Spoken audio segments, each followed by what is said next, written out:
auténtica realidad. Y ahora, encima que vivimos en el imperio de la digitalización en nuestra tierra, vuelvo a recordar algo que, bueno, pues que ha salido en algún debate parlamentario. En nuestra tierra hubo un visionario, ahora que estamos todos con el tema de las nuevas tecnologías, que supo prever a través de algunos que lo habéis vivido. Hace tampoco tantos años os acordaréis de la denominada sociedad de la información, de la apuesta por las nuevas tecnologías en la educación, del denominado software libre. Bueno, pues todo eso es obra de Juan Carlos y por eso insisto y vuelvo a apelar a la necesidad de que se le estudie a través de nuestros currículum educativos, ¿no? Y, por otra parte, es que no puedo extenderme mucho más en presentar a Juan Carlos porque necesitaría una ponencia. Por eso insistía en el tema de que es necesario que nuestros jóvenes conozcan la figura y el perfil de nuestro personaje, ¿no? Hoy, además, hemos hablado del pasado de Juan Carlos, de lo que ha supuesto su legado, de lo que ha supuesto su herencia, pero es que hoy todavía continúa ilustrándonos y además provocando debate y lo que es muy propio y muy nuestro dentro de la izquierda y que a mí me encanta, huyendo o fomentando la huida de la unanimidad. En un partido nuestro, como el nuestro, un partido de izquierda, como es el PSOE, necesitamos personajes como Juan Carlos que fomente que no tengamos un pensamiento único, ¿no? Porque es verdad, podremos compartir o no sus opiniones, pero lo que queda claro es que nos permite reflexionar y nos anima, y voy a dar, y con esto termino, una cita histórica, nos anima, como diría ya Horacio en el siglo I antes de Cristo, o como luego le parafraseaba Immanuel Kant, a que nos anima, Juan Carlos nos anima a atrevernos a pensar. Así que con ustedes, Juan Carlos.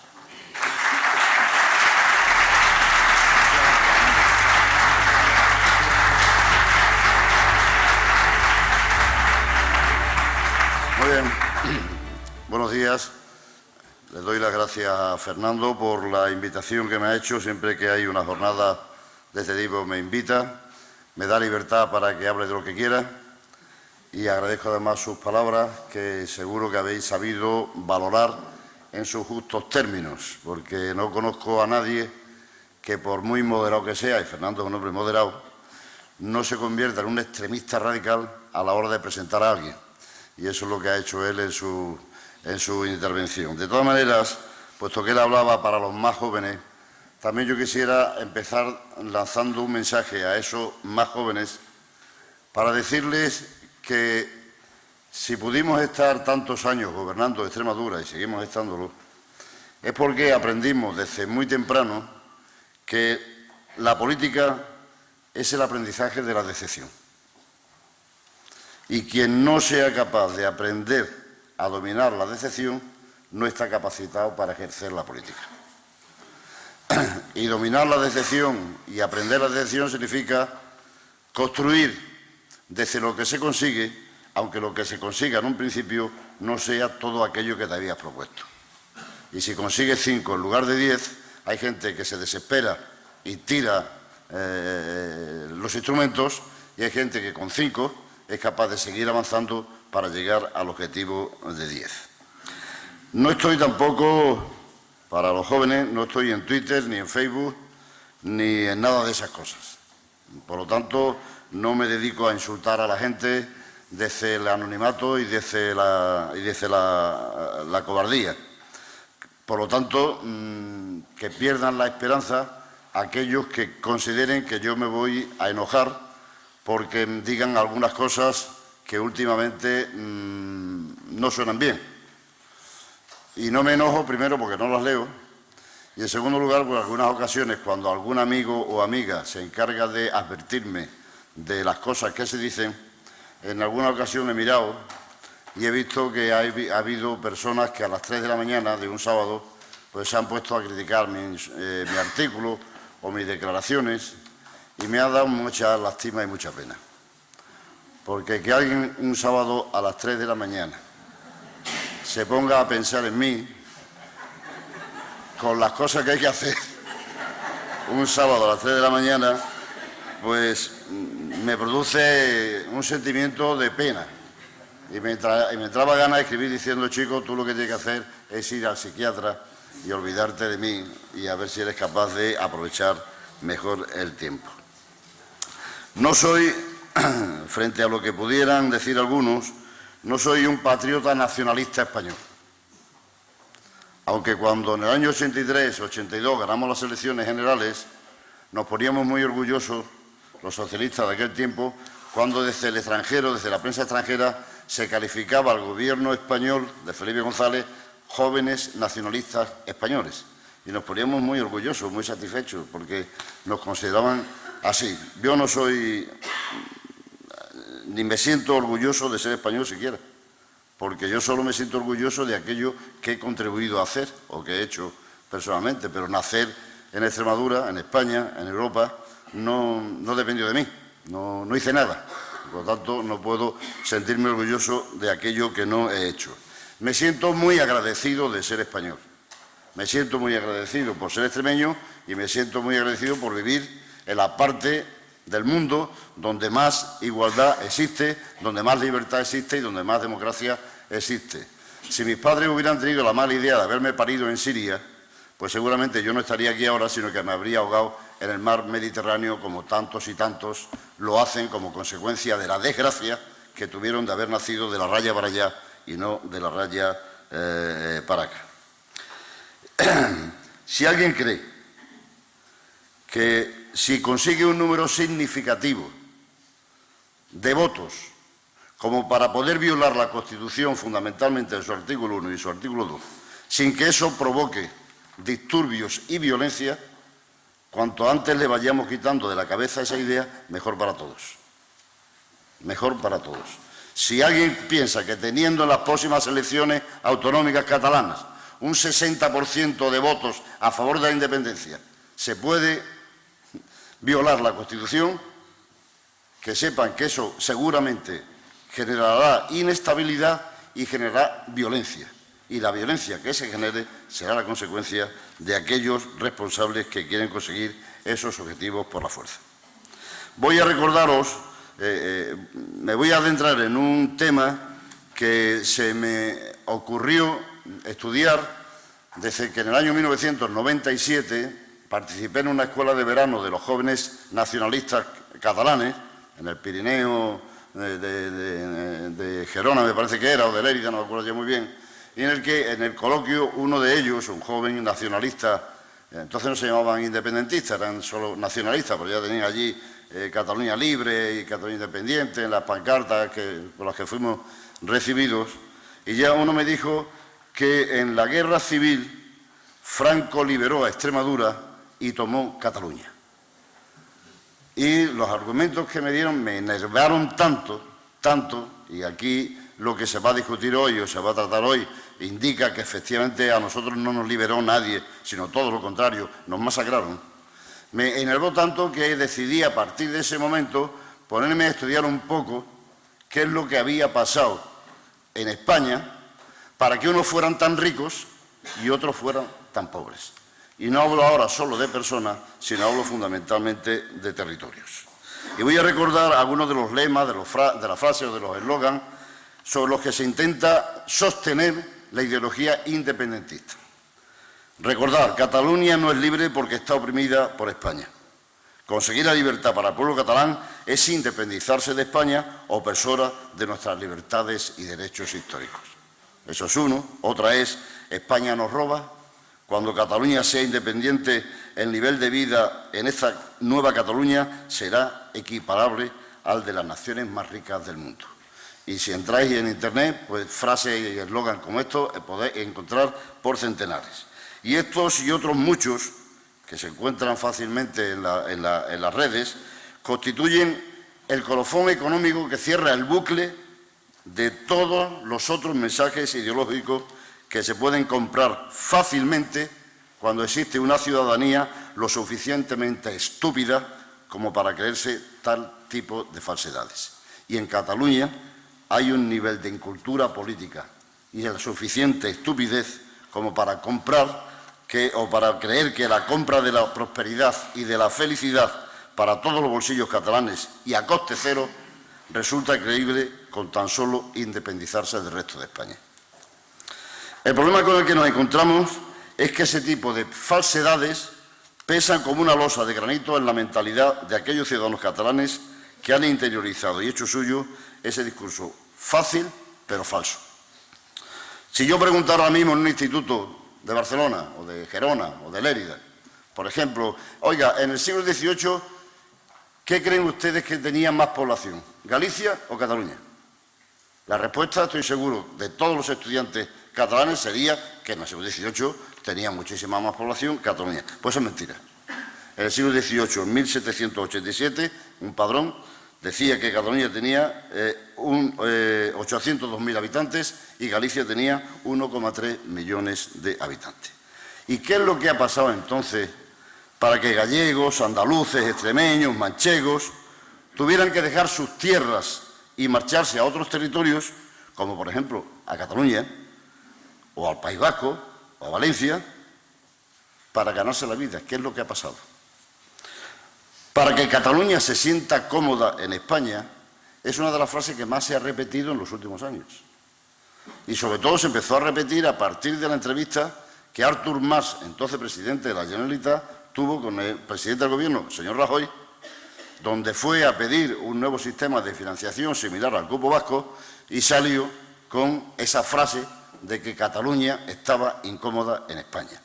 Cosa que han ido repitiendo como papagayos muchos de los tertulianos a los que hacía referencia Guillermo anteriormente, mucha intelectualidad catalana, porque no se siente, y oyendo esa frase, uno tiene la sensación de que España está formada por un conjunto de pueblos absolutamente felices, contentos y satisfactorios de vivir en España, menos uno, Cataluña, que se siente desgraciada por convivir con el resto de los españoles porque está maltratada.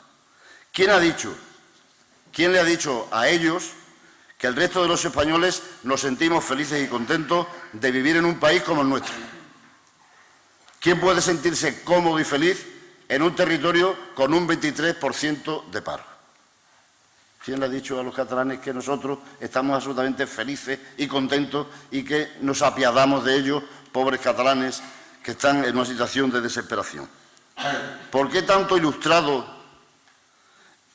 tanto tertuliano, pregonan constantemente la necesidad de proporcionar felicidad a Cataluña y no se preocupan de proporcionar felicidad a Extremadura o a Murcia o a Aragón o a tantas tierras que en estos momentos sienten como los efectos de la crisis todavía no han desaparecido totalmente de nuestro territorio?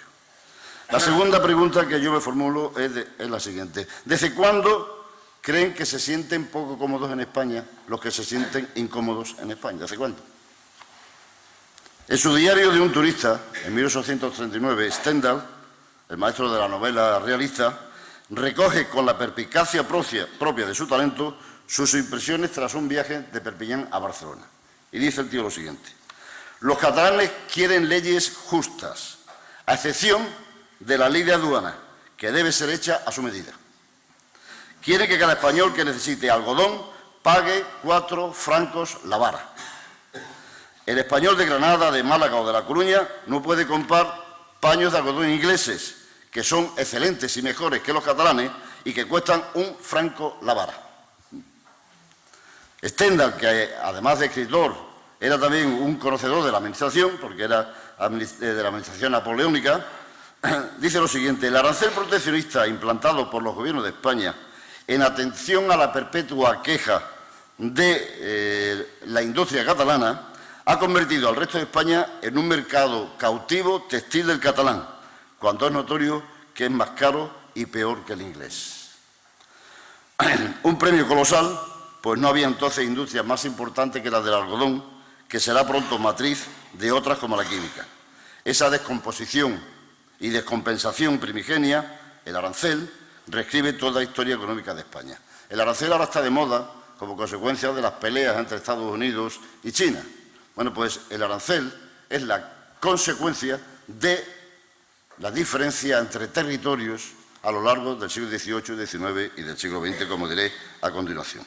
A partir de esa discriminación positiva inicial, que le permite arrancar con ventaja frente a otras comunidades, pues España es un páramo industrial Cataluña va acumulando más y más espaldarazos por parte del Estado nacionalista, proteccionista español. La economía catalana, frente a los que piensan que es consecuencia de que ellos son los que trabajan y que el resto somos unos vagos, la economía catalana no es solamente esa consecuencia, sino también es consecuencia de los beneficios que el nacionalismo español aportó a la falta de competitividad de su industria. Solo unos ejemplos. La política proteccionista de Cánovas del Castillo se basó en dos principios: acabar con el régimen aduanero de Laureano Figuerola de 1869 y definir dos tarifas distintas en el nuevo arancel de 1891. Figuerola, que fue ministro de Hacienda, había intentado liberalizar el mercado español y bajar los aranceles, que estaban elevadísimos, más del 80%, y llevarlos al 15%. Cánovas, cuando llega al gobierno, lo que hace es suspender ese tipo de aranceles y poner de nuevo un proteccionismo a la industria catalana con aranceles que rondaban el 100%. Pero no solo ese proteccionismo era para el mercado interior. Cuba, Puerto Rico y Filipinas fueron los mercados que la industria textil catalana eligió para poder hacer frente a una oferta competitiva, la inglesa, la india, con la que no podían competir porque eran infinitamente peores. Y sacaron la Ley de Relaciones Comerciales con las Antillas y el régimen arancelario de las colonias. Por la primera medida, los productos que entraban desde España en Cuba, en Filipinas, en Puerto Rico, tenían que pagar un arancel del 11%. Los que entraban de otros países como Gran Bretaña o como India tenían que pagar un arancel del 46%. Es decir, una camisa que se fabricaba en la industria textil catalana entraba allí y pagaba un 11% más. Si estaba fabricada en Gran Bretaña o en la India, entraba y pagaba un 46% más, con lo cual era imposible que hubiera competencia. ¿Qué es lo que ocurrió? Lo que ocurrió es que el resto de los países hicieron exactamente lo mismo que hacíamos nosotros. Y, por ejemplo, Estados Unidos, que era un potencial mercado enorme para Cuba para poder vender su azúcar, pusieron también aranceles del 100%, y Cuba no podía vender el azúcar al mercado que tenía justo al lado, sencillamente por el proteccionismo a la industria textil catalana, que no podía competir como no fuera así, porque era una industria textil ruinosa e incompetente. Y eso provocó la separación, la revolución en Cuba, en Puerto Rico, Filipinas y la pérdida de las colonias. ¿Y qué es lo que ocurrió al perder las colonias? Que los industriales y la burguesía catalana se enojó por primera vez enormemente contra un gobierno de España que no había sido capaz de defender la extensión catastral del territorio español y que se había dejado perder colonias, territorios donde ellos podían competir sin miedo a la competencia.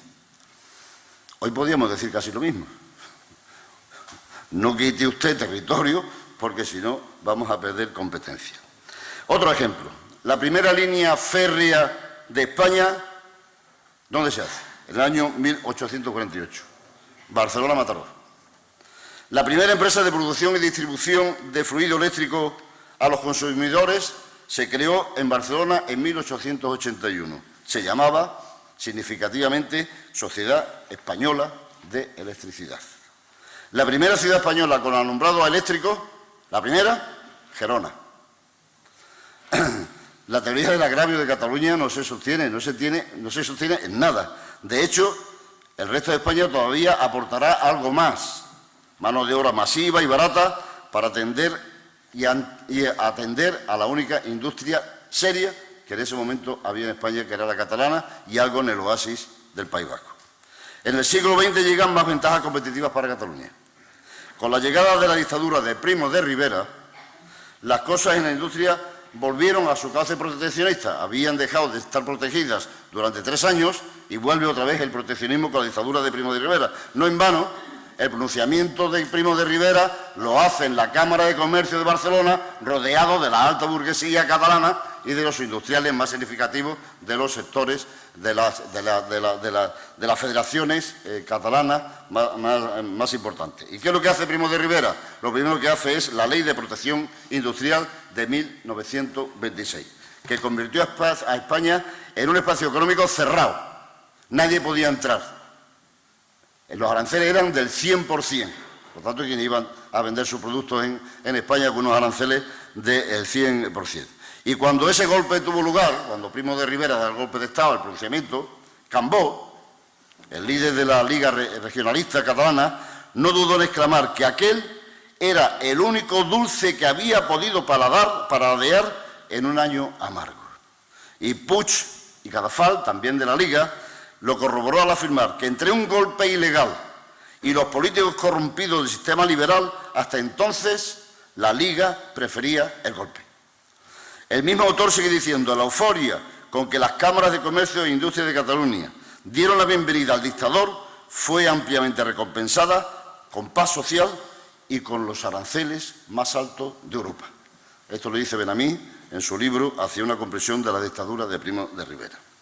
Esta estructura de la protección provocó que la industria y la creciente población urbana se vieran obligadas a consumir productos a precios mucho más elevados. Como consecuencia de los aranceles nuestros, los demás países también ponían aranceles. Y si alguien quería poner una fábrica de harina, la materia prima que tenía que comprar en Francia o en Marruecos, o las herramientas o la maquinaria, le costaba infinitamente mucho más, con lo cual el desarrollo industrial español se vino abajo como consecuencia del proteccionismo nacionalista de la industria catalana.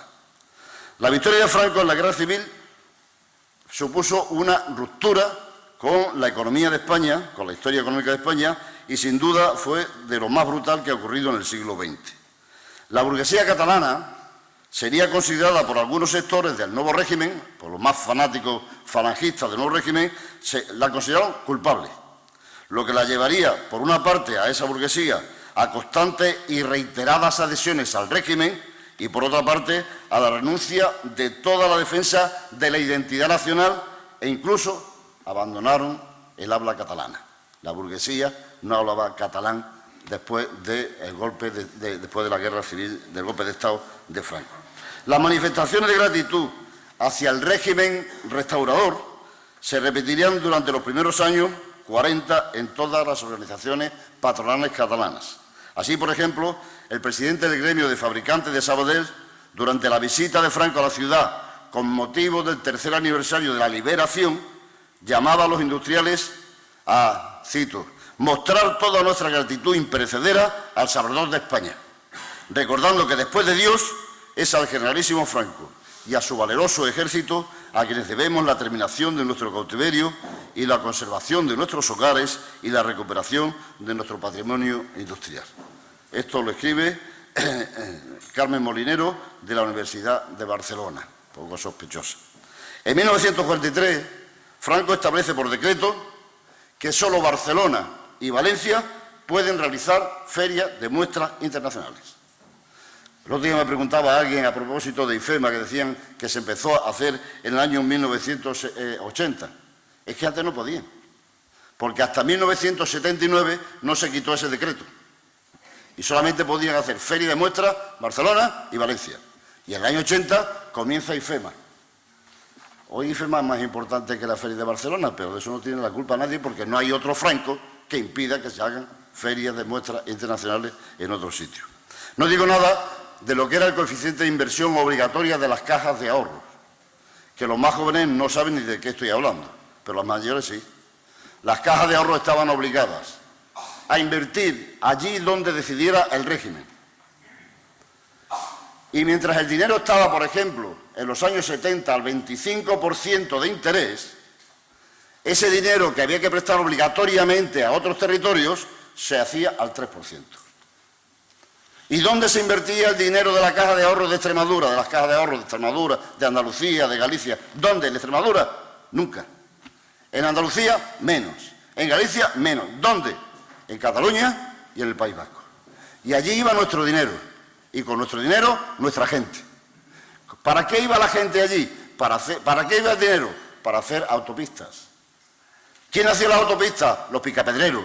¿Dónde estaban los picapedreros? En Extremadura, Andalucía, en Galicia, en Castilla. Y allí iba nuestra gente. Y como iba nuestra gente, tenían que vivir. Y había que hacer vivienda. Y no podían hacer las carreteras y las viviendas al mismo tiempo. Luego, más gente para allá para hacer las viviendas. Y como les dio por tener niños, había que hacer escuelas. Y como había que hacer escuelas, no podían hacer viviendas y carreteras, y había que mandar más gente para hacer viviendas. Y así, 800.000 extremeños fuera de aquí. ¿Desde cuándo creen ellos que le estamos robando? Y la gran mentira de las autopistas. ¿Por qué tenemos nosotros que pagar el peaje de las autopistas y en el resto de España es gratis? Esto lo dicen constantemente. Primero, son dos falsedades. Una, no es verdad que en el resto de España las autopistas sean gratis. Es mentira. Nada más que hay que ir desde Vigo hasta La Coruña para saber que por 4 kilómetros pagas 4 euros.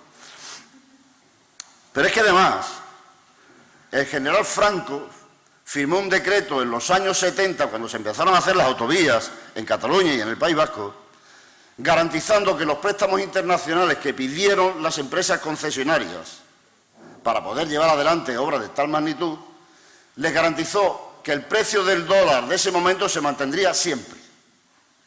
Y el precio del dólar entonces estaba a 70 pesetas, pero ha llegado a estar a 200 pesetas. Ellos seguían pagando los concesionarios a 70 pesetas. Las 130 pesetas restantes, hasta 200 las hemos pagado todos nosotros, vía presupuesto general del Estado, que hasta el año 1989 iban gastados 6.000 millones de euros. Yo invito a que algún joven haga un estudio, porque todavía quedan por pagar, no sé cuánto, porque la partida de los presupuestos era secreta y ningún diputado sabía exactamente dónde estaban, pero estaban. Y lo estamos pagando, las autopistas las hemos pagado, catalanas y vascas las hemos pagado todos. Ellos con 4 carriles y nosotros con 2. La fábrica de SEA, la única fábrica de coches que se hace en España, ¿dónde fue? A Barcelona. ¿Y la Pegaso, de los camiones Pegaso, dónde fue? A Barcelona. ¿Y los Juegos Olímpicos? Que alguien cree todavía que los Juegos Olímpicos lo hizo el Ayuntamiento de Barcelona. No, los Juegos Olímpicos fue una apuesta del Estado que tuvo un eco universal tremendo y que transformó Barcelona, y fue un proyecto de Estado que pagamos todos los españoles. Y los modelos de financiación autonómica, ahora que se habla de modelos de financiación y que Guillermo me hablaba antes cuando entrábamos, siempre recordar y echar una cuenta en Internet, siempre ganaban 2, Cataluña y Extremadura. Pero a medio camino, siempre Cataluña decía que era un sistema de financiación autonómica desastroso. Este que tenemos ahora, que es el sistema que se hizo en la época de Zapatero, este fue votado a favor por el consejero de Cataluña, socialista, Antonio Castel, y dijo, este es el mejor sistema de financiación autonómica que nunca tuvo Cataluña, porque por fin se cumple lo que establece el Estatuto y por fin se cumple las necesidades que tiene Cataluña. Hoy echan peste de la financiación autonómica. Yo creo que fue un error la financiación autonómica de Zapatero, pero ellos fueron los que la votaron. Y siempre se modificó el sistema de financiación a voluntad de Jordi Pujol. Era el que decía, este sistema ya no valía, hay que poner otro, pero si salió usted ganando. Bueno, pues a mitad de camino siempre estaban perdiendo.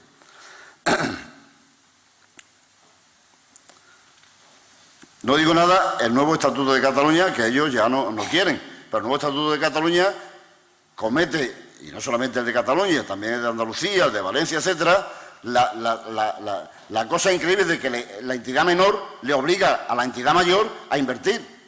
Y el Estatuto dice qué es lo que tiene que invertir en Cataluña. Y hemos visto hoy, o ayer, cómo el presidente del Gobierno va a invertir en Cataluña lo que dice el Estatuto de Cataluña.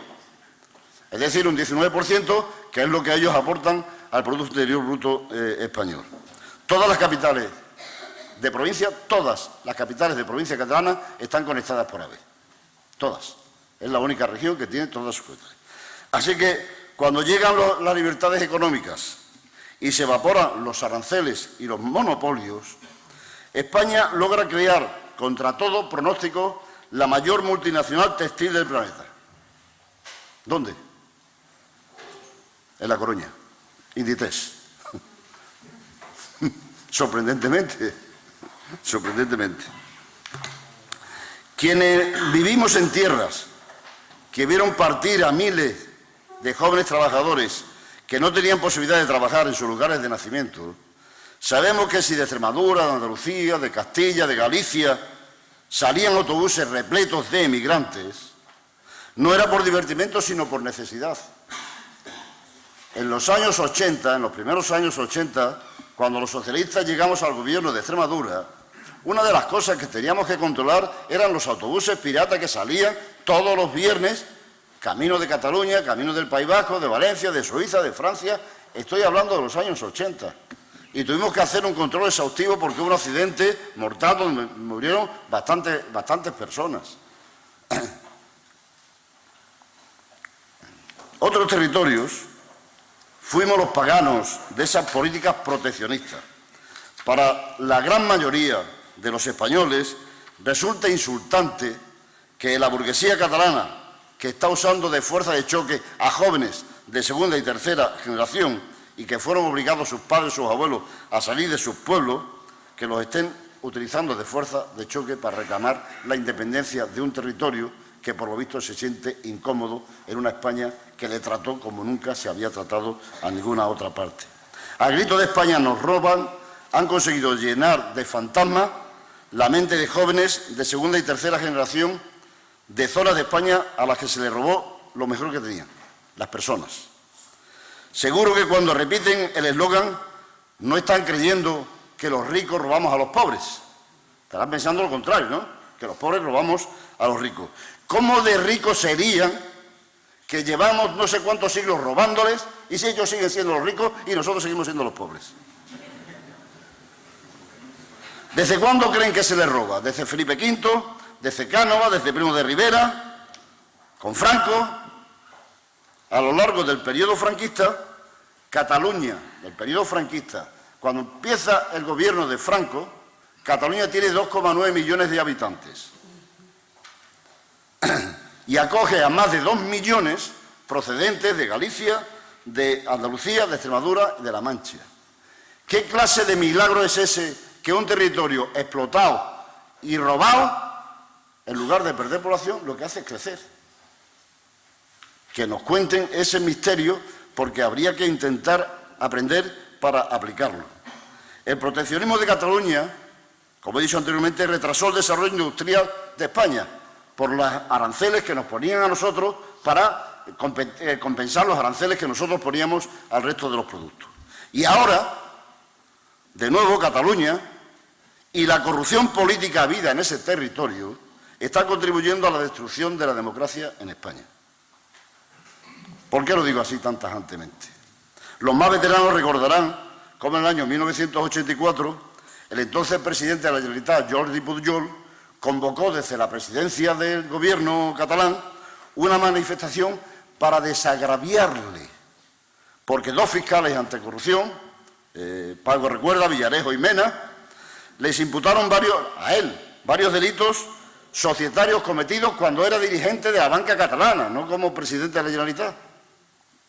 No se le investigaba por su gestión política, sino por su labor empresarial. Fueron decenas de miles las personas que fueron a la plaza de San Jaume en manifestación para desagraviar a aquel que dijo lo siguiente: en adelante de ética, dijo, el gobierno central ha hecho una jugada indigna, dijo Pujol. En adelante de ética y de moral hablaremos nosotros, no ellos. Han tenido que pasar 30 años para que pudiéramos hacernos una idea cabal de qué entendía Jordi Pujol por ética. Esa ética la empleó en esquilmar finanzas públicas en su beneficio y en el de su familia, recordemos la madre abadesa, y de sus afines y allegados. Ahí empezó todo, pero llegó a su punto más explosivo a partir del año 2012, en el que, gobernando Artur Mas, se juntaron brutales recortes de su gobierno. Todo el mundo tuvo que hacer recortes como consecuencia de la crisis, pero en Cataluña se le fue la mano. Y los gastos sociales disminuyeron un 15%. Y recordaréis cómo Artur Mas tuvo que salir en helicóptero del Parlamento por las manifestaciones que había rodeando el Parlamento frente a un gobierno que estaba haciendo unos recortes brutales en la política catalana. Eso unido a que la mayoría de sus dirigentes estaban imputados como consecuencia del robo masivo que hicieron a las arcas públicas, no solamente Jordi Pujol, sino dirigentes de su partido, de Esquerra Republicana, etcétera, etcétera, provocó que para salir del atolladero recurrieran al viejo truco de la patria.